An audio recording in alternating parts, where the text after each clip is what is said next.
So thank you. Thanks, Jason. Thank you for giving us this opportunity today. We really do enjoy having this opportunity to prepare for something like this conference, because it actually gave us a chance to reflect on what we've done, why we've done it, where we've come from, and Greg will explain a lot of that. But it is amazing how lots of things just fall into place. There's not one, when we look back, there wasn't one thing that we just did and that made all the change, but you just do one little thing and then one other little thing works and then another thing works, so the puzzle falls into place. And so, that's just an interesting sort of reflection that we've found on the way. So today, as Jason said, Greg and I will talk about what we do on our farm. But we also want to take this moment that there's 4 people in our farming partnership. So Greg's brother Graham and his wife Rosina are also in this partnership. They're not here today, but whenever we talk about our farming business, they're very much front and centre of everything that we do. And in fact, we just want to take this moment that probably Graham has been the real glue in making this all happen, and also Rosina, his wife. So we just want to actually acknowledge that at the start of our talk. So Greg and I were talking about how we're going to present it. So really, Greg's going to talk first and talk about the core farming business and what we've done over the last 20 years. And I promise that I won't butt in, but I probably will, so we'll see how we get on. And then I'm going to finish up. I've been really fortunate with the structure that we've created, that I've been able to retire from being a vet and come back and work on the farm for the last 7 years in a very successful enterprise. So I'll talk about that at the end. So I'll pass it over to Greg. Thanks, Jo. I'll tell you about the story of our farming business. We've been farming on our location for a bit over 100 years, have been farming in the area since about the 1870s, so farming's been in our background, and but I think we'll be here all day going through all the details there. Probably just covering the last 20 years, because that's probably in instances, bar for the start of farming, that's probably been some of the greatest changes that's happened for our family anyway. Approximately 20 years ago, we were a traditional farming business. We had 4 enterprises. We were running sheep, lucerne, cropping and cattle, and that also comprised of irrigation, which still is a part of our business, but was a lot larger. And we found, probably like a lot of people when you hear it through the industry, is that we're spending a lot of time running around looking after each enterprise and not really getting the profits we're after. So we started questioning the workload required and providing enough profit for the 2 families. So we found also that it was putting a lot of strain on each person, due to the fact that there was areas that we didn't enjoy, and that was probably something that was, as we went through, we found that there was a real behind the scene, unquestioned sort of stress. So just quickly, the key changes that really got us thinking was that we actually did sell a little bit of permanent water, which we had some debt like everyone else, and the debt just stayed there, and we couldn't get anywhere near improving that situation to sort of either expand or do other things. So we sold a bit, and that actually just took the bit of pressure off. We completed a holistic grazing management course. If those who are aware of those courses, there'll be a bit more explained in what was learnt from that in what we do now. So we also, from that course, we reduced our enterprises from 4 back to 1, which was totally sheep. And the other main key thing that we did with, we were doing a little bit of contracting off farm, but we finally actually just purchased more land due to the fact that once we had lowered our debt level, we were able to do that. So they were probably thinking in the back of the mind was probably the key decisions that drove us forward. So currently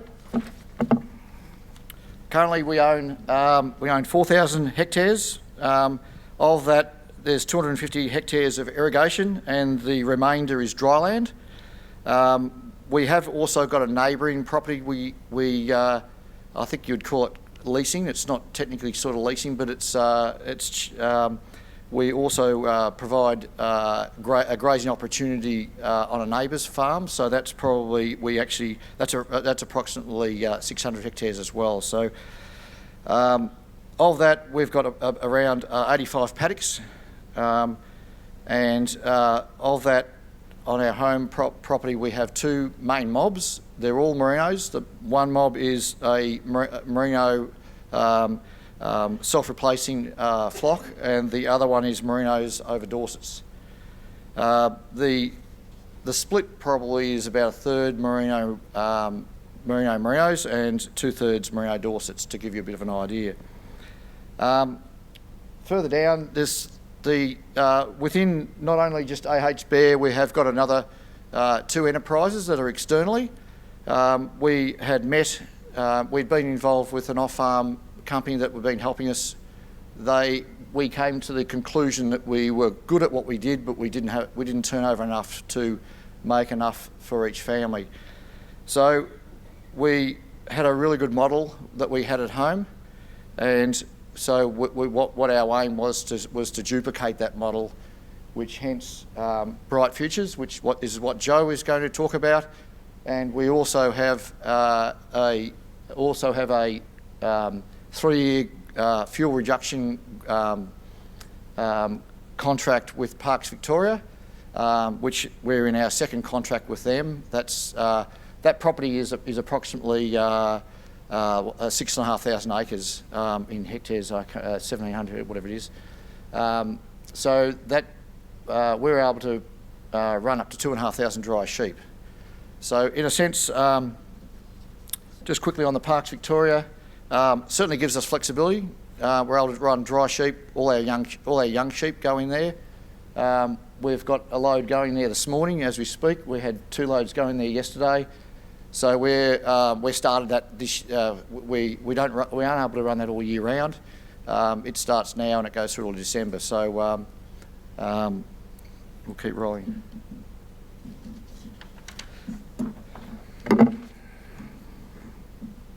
All 4 partners are heavily involved in our business.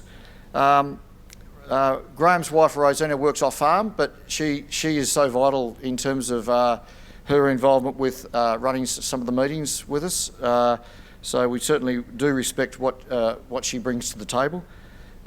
We all bring to the table good experience and knowledge of farming, because Rosina is from a farming background, which is great. This is the framework of our principles for running the business. Each one we will certainly go through each year, and I'll be just going through each one of those now on a slide.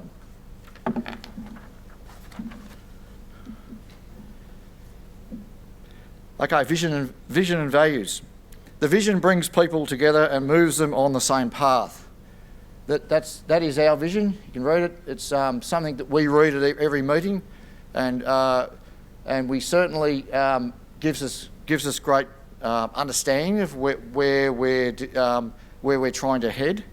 Values, we've got their core beliefs of our business, and that's what we sort of really believe in. And it took a number of attempts with some of these but there's also in some ways there's a bit of a compromise with the values. You can understand that they are good. Some of them are good values. They may not mean exactly to what you feel, but there might be someone else who's really passionate about that. So we were happy to flow with that, and it's but we're really pleased to have those, and certainly they're read out every meeting as well.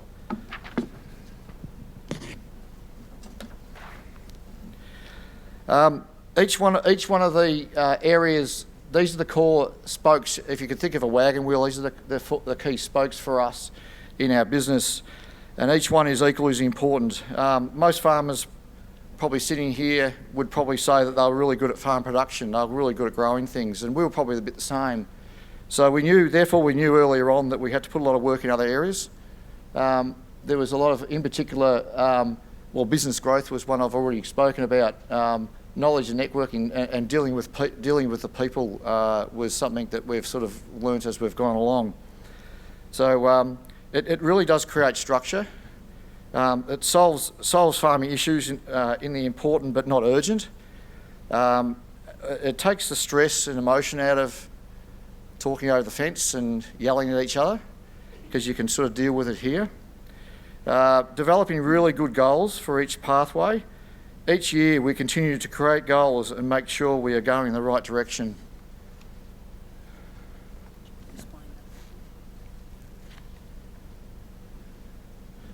The goals will come up. Just with the strategic planning and also our visions and values, there's a lot of work underpinning what we've got there. So I think that's a really big key, that we actually sat down for a number of days and actually sat there and focused on our values, what's important. And yes, we come up with innovation, but there was lots and lots of discussion from each of the members. What does innovation mean?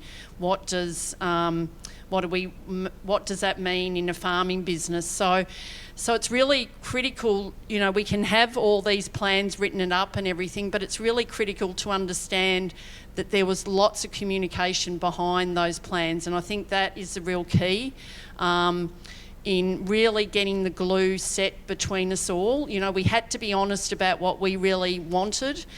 We had to be honest about what we really believed. So that honesty and that respect that we gave each other has really strengthened our whole business. So I don't know whether I'm explaining myself well enough, but it's just, you can have all the plans in the world, but if you haven't really sat down and talked and respected and honoured everyone's opinions, then it doesn't really mean much. And I think that's where I suppose I just want to get across to everyone that there is a real process of lots of time to actually spend on doing those plans. And I think just with our 6 key areas, it is a really important element, as well as when we make decisions. We always have a look at those key areas to see if they're ticking the box. Well said, Joe. Personality profiles. We've done a number of them, and Myers-Briggs is one that's fairly well known. We've done those, and we've realised that we were all different, and in particular, me and Graham, my brother, were the opposites. And everyone probably could relate to it here in having someone who just, they're talking Chinese or something, rather they just seem to be relating. Rather than accepting that, we sort of we accepted and understood why we were different and how we actually behaved, and we more so worked out our strengths. In a sense, for a great example was we were building a set of new yards where Joe's business is, and Graham's a detail person, and I'm certainly not detail, and he was perfect for that detail in a set of new yards. So those sort of things, and we also assign all our roles in the business towards our personalities. Graham's great at putting fences up, doing projects, things like that, doing the books, etc. So the diversity of personality should be a good thing. Should be really treated and rejoiced and understood. And I think getting back to when I was doing the sheep yards is that I got really stressed about that because it was in my the enterprise that I was managing. I thought I really needed to be responsible for sorting out the yards, and it just totally stressed me out. I thought, I don't want to do this. It was going to take me a long time. I was not motivated. And luckily, we were just sitting down at a meeting, and I said to Graham, I started talking to Graham about it, and you could see his eyes lit up, and he was going, drawing things, and he was so excited about talking about these sheep yards. And so it was that instant that I thought, we need to get him to do it. He loves it, and so that's what we did, and it worked really well. Communication. Firstly, there is 2 lots of meetings there. We've actually got another one which I will quickly mention about first, is that on top of these meetings we have got an advisor who we meet 4 times a year externally. We actually meet in Bendigo here. That's more about obviously all our budgets, benchmarking, succession, interest rates, off-farm investing. All that stuff is spoken about in these meetings, and they're really important. At least it brings in someone else externally who's has the experience. It's actually Duncan Ashby who spoke here a year or 2 ago. We've had a couple of others prior to Duncan, so. They've all been really fantastic and brought great understanding, strength and wealth, of knowledge into our business. Firstly, the monthly meetings. It's we actually call them WATBs, which is working on the business. They are very strategic. We were able to discuss it when the emotions left out of it, and all 4 of us are present. We have a chair, we have a note taker. We have the agendas sent out a week prior to the meeting, and during that meeting we go through the previous action list from the last meeting. So we're not only just talking, but if something's come towards someone, they need to complete it. They need to try and move forward with something that they feel strong about. The fortnightly meetings, they're also minuted. A little bit more casual. It's just written down and then we photocopy them and give them to each other.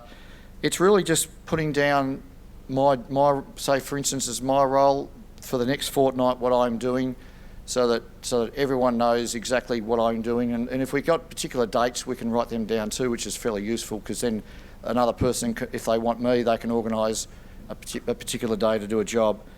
That in itself talks about if we've got an issue with land percentage or some area in our reproduction or something that's more on ground, we speak about that in these WITBs. We speak about fine-tuning the drought, a drought period or things like that. But we deal with budgeting, we deal with OH&S, etc., etc.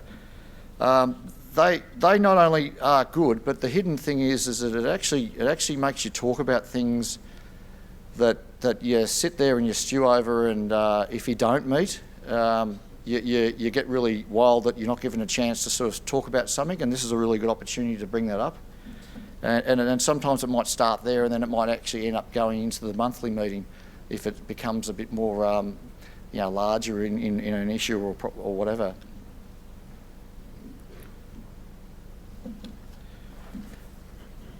Very important to bring key support people along for the ride. We meet to give a greater understanding of each other for a start.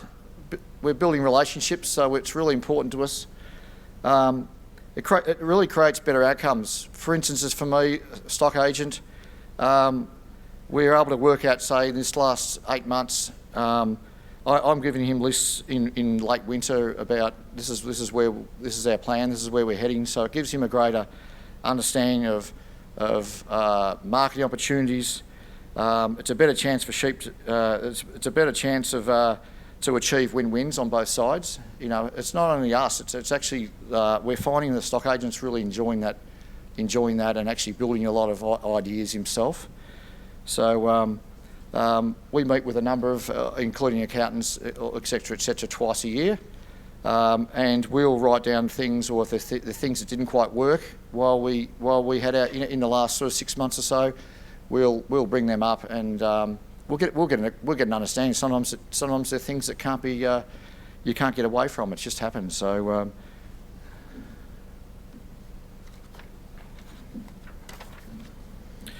You never get to the top of the mountain. The goalposts always change. Pressure does build. So don't be afraid to listen and receive help, particularly either inside or out. We've obviously utilised Lynn Sykes quite a long time ago. There is specialists out there that can really give you a greater understanding, and so we've certainly been really willing to sort of look outside as well to sort of fine-tune an area that we're not all that good about. Probably something that hasn't been mentioned in this at all as well is that we're individually provided money from the business to go and do things. That may be to go and do a course. It may be to go see something that's only deals with our a personal improvement. It may not be exactly farming, but we're fully supporting of anyone who wants to sort of develop themselves and be better people. Right. 2018 and 19 season, I don't think there's many that would say that it was very normal. The last calendar year we had approximately 160 mils. In that, it was mentioned just a bit about from what you've heard so far, what would we do different in a potential drier year? There's a lot more planning. We normally do budgets in April for the following year.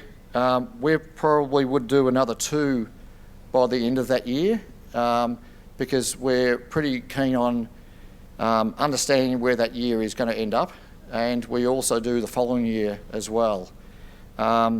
We meet a lot more, and we also meet once again with key support people, preferably even more who are associated with the dry periods. I particularly myself, I use a grazing chart which helps me with our grazing, and that probably is a key tool to use for me to make decisions moving forward on where we're travelling with rainfall and DSE.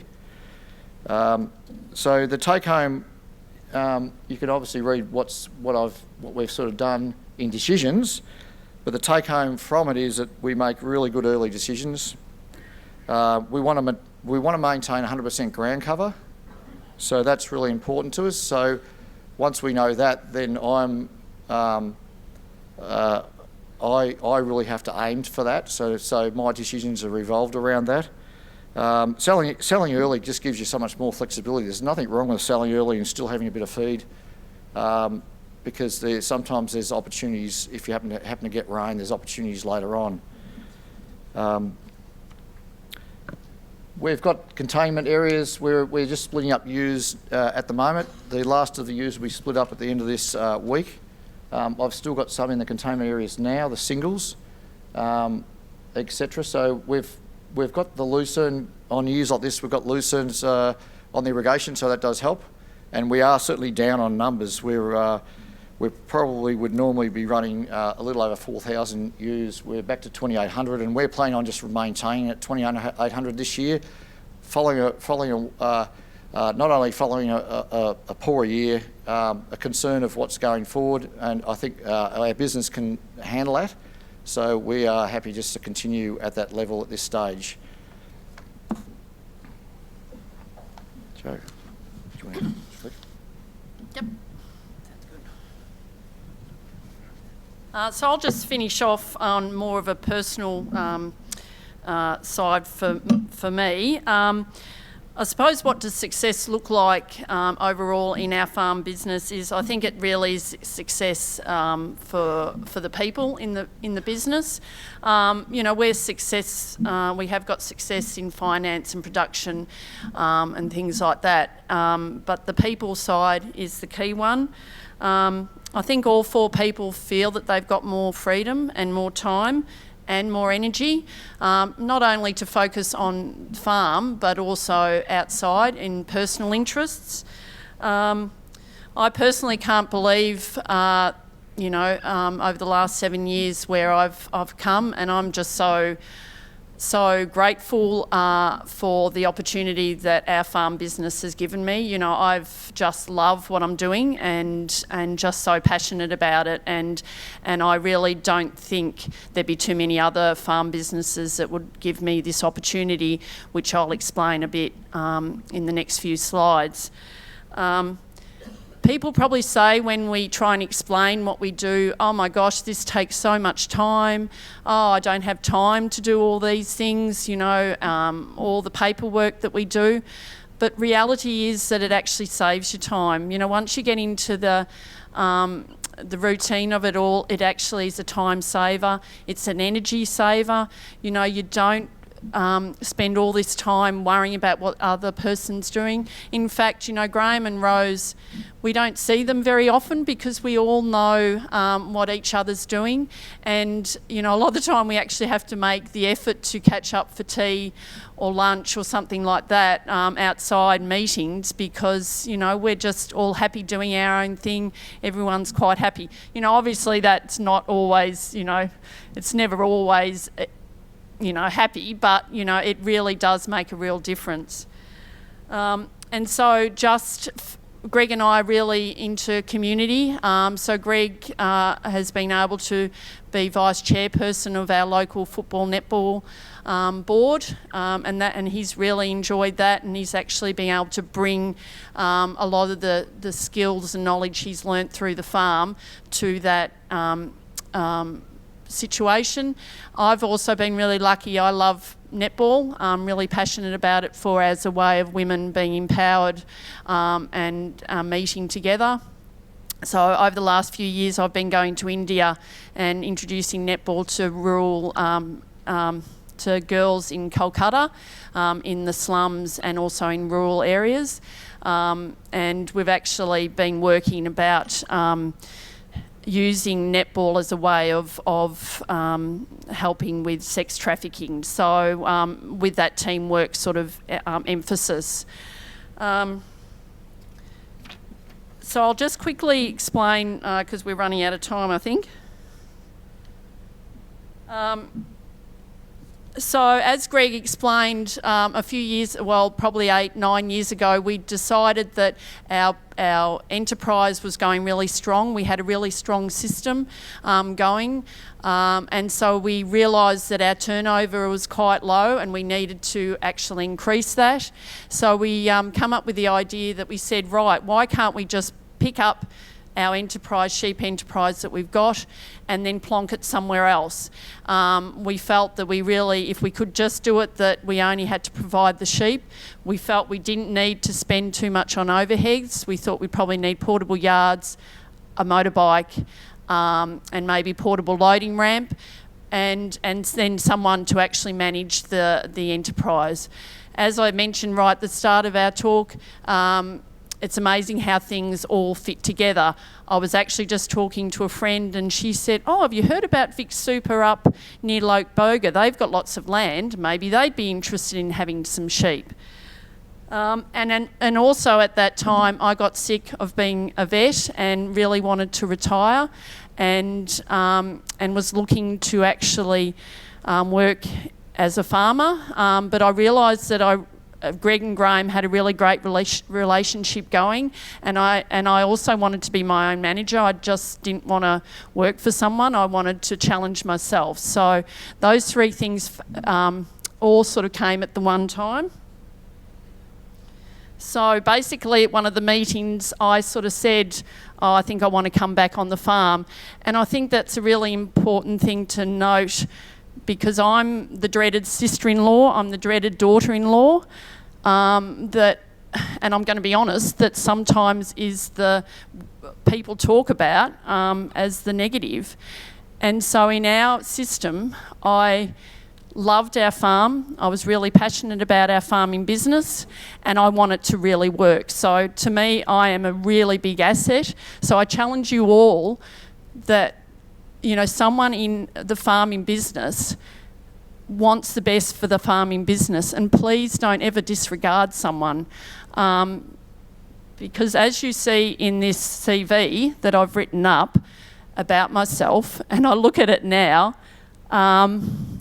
if you look at that, I would challenge a lot of you to actually think, oh, she can't farm, she can't shear a sheep, she can't do fencing, she can't fix yards, she can't drive a tractor, battles to back.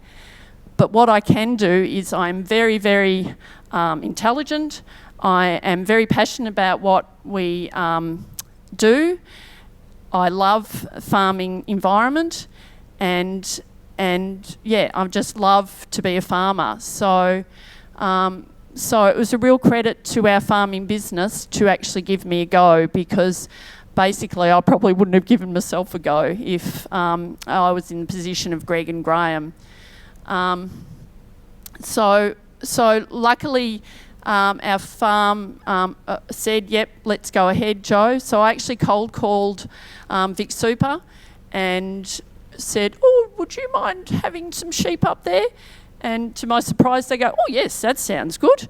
And they had heard of us. They were on environmental focus at that stage, so they had heard of us and they were really keen to be involved. So it took 2 years to get sheep up there, and in that 2 years it was a really great time. You know, it's again that example of things do take time, and probably the best things do take time to actually get over the line. That time I actually developed really good, strong relationships with the Kilter staff. So basically Kilter is the ones who manage Vic Super land. So they're based in Bendigo.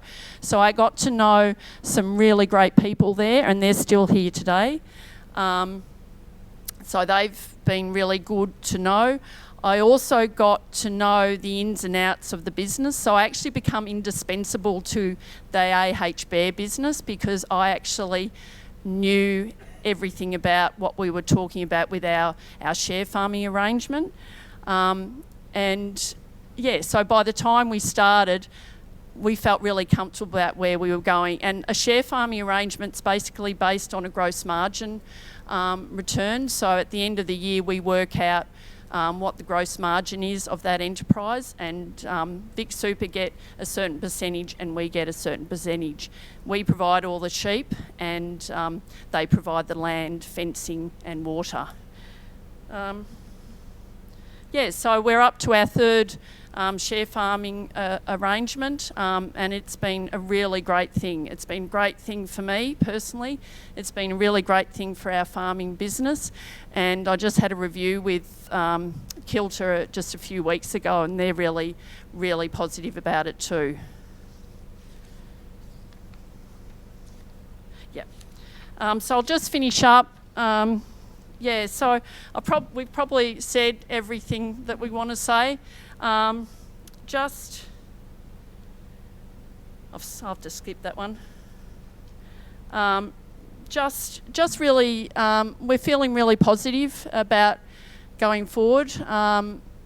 We think there's so many opportunities in farming and the agriculture industry. And I think the real key thing that we talk about is just connecting with other people.